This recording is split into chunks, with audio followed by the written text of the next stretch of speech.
रस्त्याची दुरुस्ती आणि ठाणे घोडबंदर येथील रस्ता अवजड वाहतुकीसाठी बंद असल्याने अनेक वाहने सध्या भिवंडी वाडा, विक्रमगड, तलवाडा, कासा, चारोटी मार्गे वळवण्यात आली आहेत।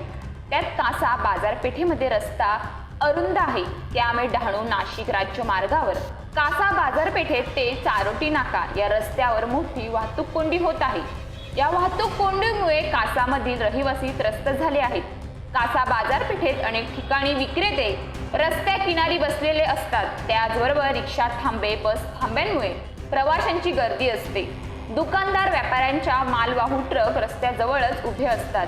कासा उपजिल्हा रुग्णालय, कासा पोलीस ठाणे, कृषी दुकाने, तलाठी कार्यालय हे रस्त्यालगतच असल्याने परिसर नेहमी गजबजलेला असतो। काही दिवसात शाळा महाविद्यालय सुरू होणार आहेत। याच भिसे विद्यालयातील जवळपास 2000 विद्यार्थी याच रस्त्याचा वापर करतात।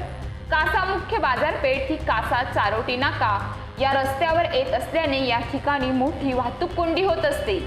यामुळे वन विभागाने रस्त्यावरील अतिक्रमणाकडे लक्ष द्यावे, तसेच बांधकाम विभाग, पोलीस प्रशासन, ग्रामपंचायतींनीही या वाहतूक कोंडीवर उपाययोजना करावी अशी मागणी नागरिक करत आहेत।